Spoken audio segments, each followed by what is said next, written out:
What up, y'all? So today we're actually planting a bunch of food forest nests.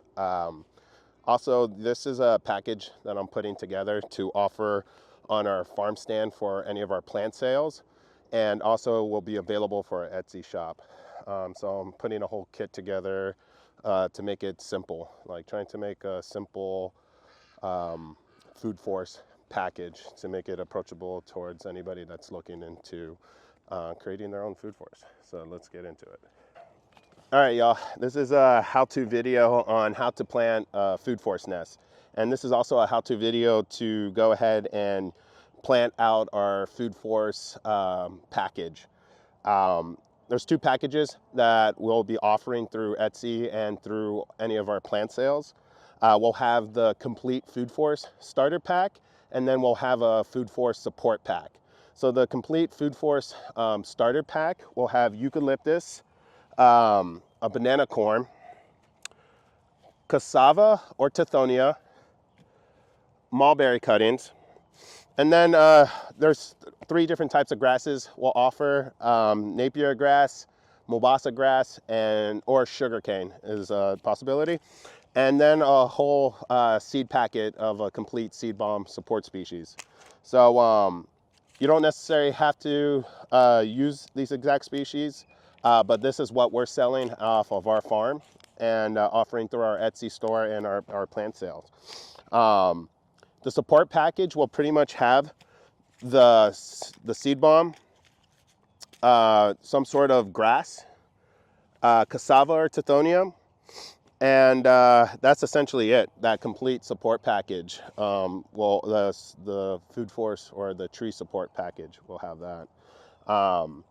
Anyways, yeah, let's go ahead and start planting. The first thing we're going to do is prepare our site. We have our site here marked out.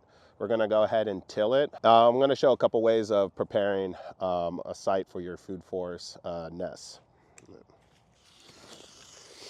So first, we have a 4-foot radius. All these food forest nests that we're planting out are at a 4-foot radius.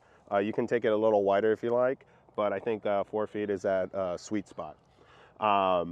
Once we have the area where we want to prepare, or we have our area marked out, the next thing is, depending on how your ground is, will determine if you have sod, you want to remove that sod. If it's bare soil, then I guess you got a good step ahead.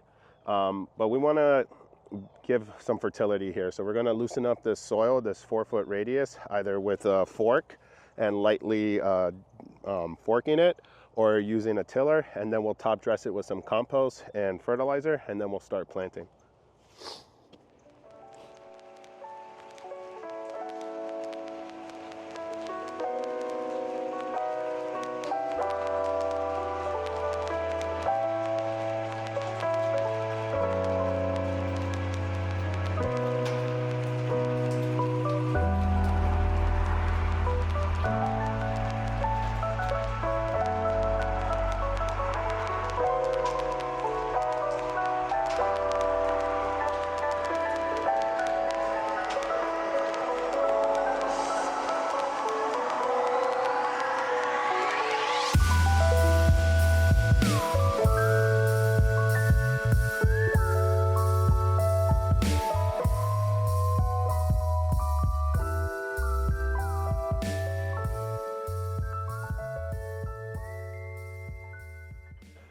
All right, so I just got done prepping the site.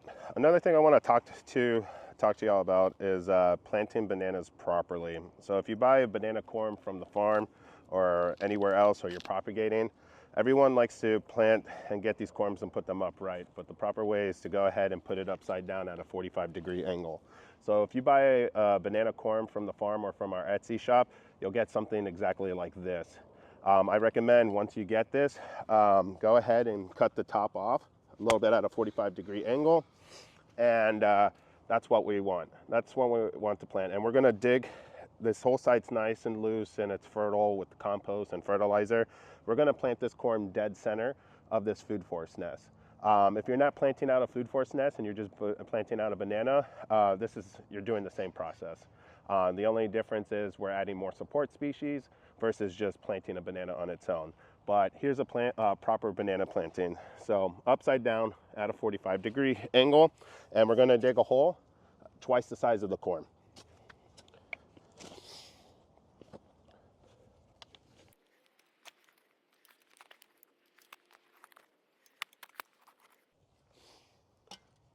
So you can see here, this corm is about, this hole right here is twice the size of this corm, and we're literally going to go ahead and plant it upside down. I would like to say before I bury this, the benefit of this is you're going to have a stronger banana planting. What's going to happen is this corm is still going to shoot out its main stem, and it's going to come down and curl up. On top of that, it's going to start stimulating the other nodules and the little nodes within the corm to start shooting out those pups. So planting it like this will give you a stronger banana cluster. Also, once this first main stem comes up and out, once it gets to a certain height, we're actually going to terminate that and encourage and let the pups out of this corm grow. So into the hole, backfill it.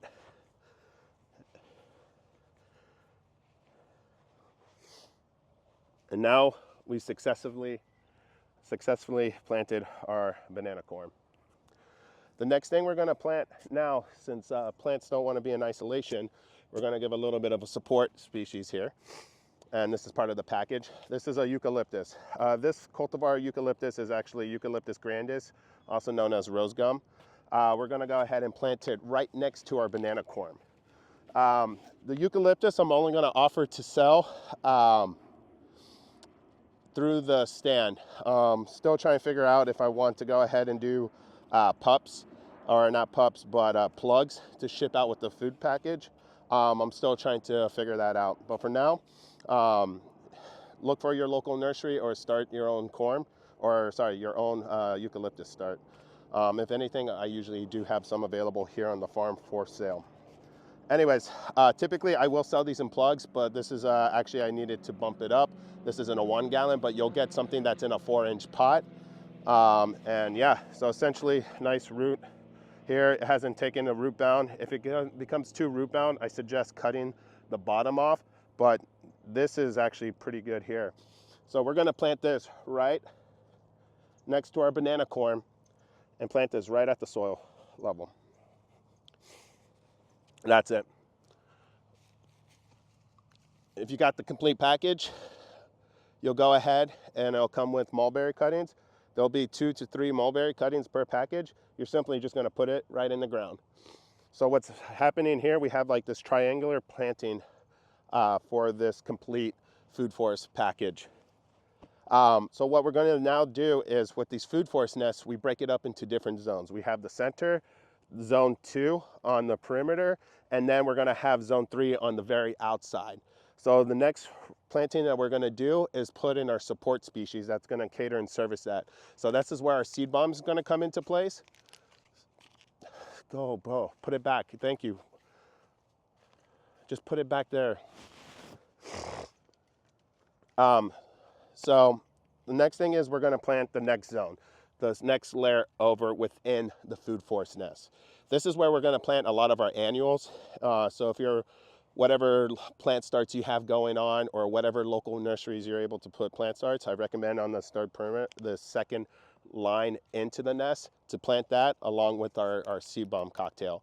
Before we mulch here too, I typically like to transplant a lot of the larger pots. So anything in a 4-inch pot or a 1 gallon, we're going to want to plant those first. So today I have 3 eggplants that we're going to go ahead and transplant into this food forest nest. You could use any plants, collards, squash, peppers, tomatoes. It's your choice. The possibility is endless. I'm just kind of giving you the foundation of what to build on top of. But you can essentially take this formula and swap out different plant species and go from there.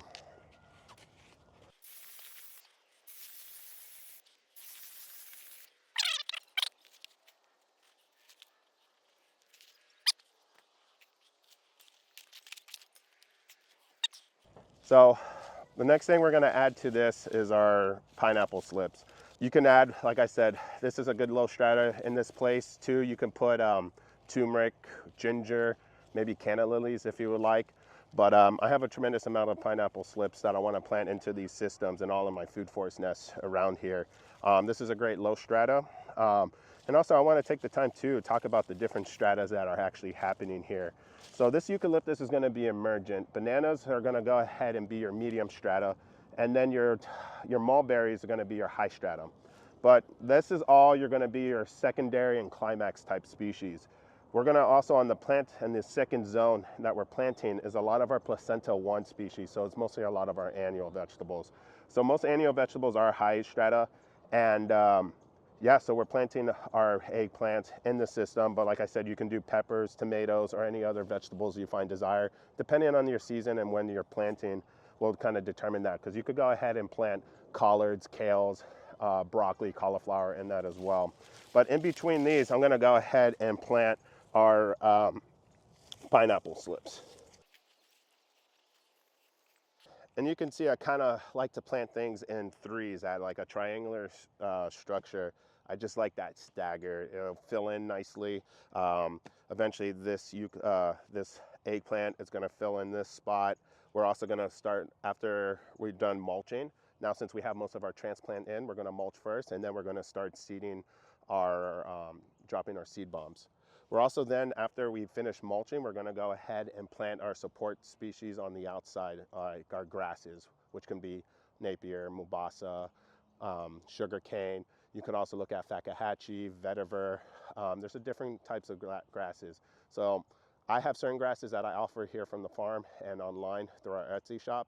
But you can choose whatever you like if you're not buying our kit. At least this is a guidance of what you can sub out. But we're going to go ahead and drop some wood chips in here, mulch this in nicely, and then we're going to drop our seed bombs and then plant our support species on the outside, our Napier grass and our cassava for this context.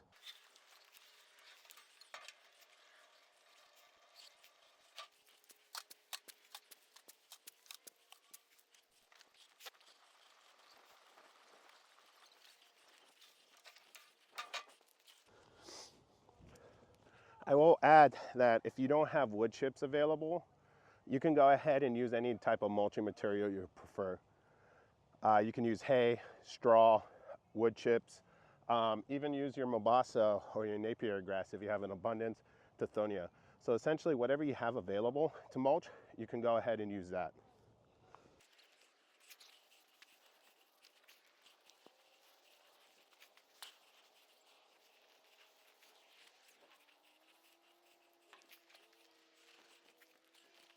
All right, so what you can see here is how I mounded up. We want that little bit of that mound. We want all this fertility and energy and water to be captured and held into the center of this nest. And then right on the other brim and the outside of this nest, this is where we're gonna plant our cassava. We're actually planting our cassava to feed the system. I don't have the intentions on harvesting it for the tubers. I actually wanna keep building organic matter, chopping and dropping it, leave those tubers in there. So eventually, once it's broken into the soil and it fills out, that it could eventually break down and feed the soil and feed this next generation of plants to come. So now we're gonna go ahead and plant our Napier grass and our cassava.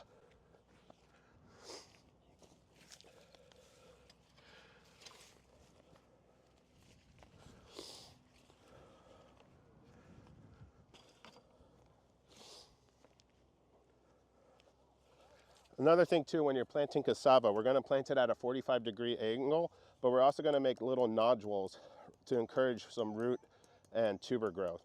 So everywhere, so when you receive any, also another thing, when you receive any cassava cuttings or any cuttings from us, we typically cut point side down, so you know which direction to put it into the soil. So if you ever get cuttings from us, you'll always plant point side down.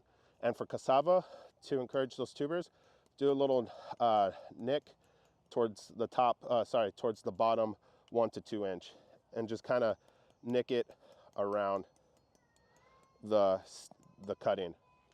We're now going to break it up into 3 different sections, or plant it in 3 different spots at a 45-degree angle. In between those cassava cuttings, we're now gonna go ahead and plant our Napier cutting. Same thing, I just like to pop these in the ground about a 45-degree angle to have as much as soil to cutting contact.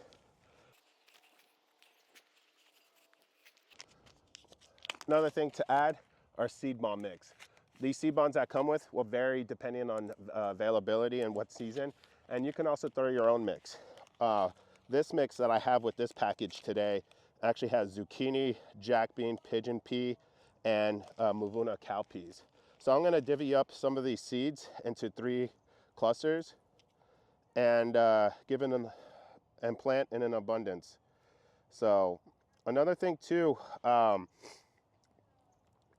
general rule when you're planting seeds, you got to make sure there's a good seed to soil contact, and on top of that, at the proper seed depth. So typically a good general rule is twice the depth of the seeds.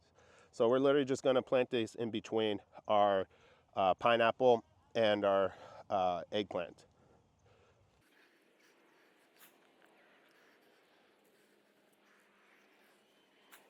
And y'all, that's essentially it. We just planted our actual complete food forest starter package. Like, this is a typical, what I interpret to be a typical Syntropic Food Forest Nest. These are great to plant in large areas to cover, or to plant them in and around the house that you want something free flowing. So actually in front of our house, we're planting multiple nests just to have more of a free flowing vibe other than dealing with the straight lines that we typically deal with for our production site. But anyways, yeah, feel free to reach out and ask any questions. And I'm here to answer as much as possible. And also I'm open to suggestions. Other than that, that's essentially it.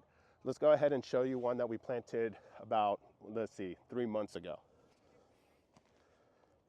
So as you can see here, these are 2 nests that we planted about 3 months ago. So you can see here's the zucchini that we planted, and in this seed bomb mix, this is what germinated. We have our jack bean here and our zucchinis here. On top of that, our cassava is popping through and our Napier grass. We also in this line planted eggplant and some peppers. This is actually a mango, so this is our support package here. And yeah, you can see why we did in abundance. Oh, and on top of that, there's a Mavuna cowpea popping through. Same thing on the perimeters here. This one, there was a few failures here, but this is why we seed in abundance. At least something is growing in that space. So there's a pigeon pea pushing through. And in this mix, it looks like we have jack bean. And that's essentially it. So jack bean and pigeon pea express itself. And we also have a small eggplant still hanging in there, and pepper. And here's a eucalyptus. Also, just to show you, this is what to expect when you plant your banana corm with your eucalyptus.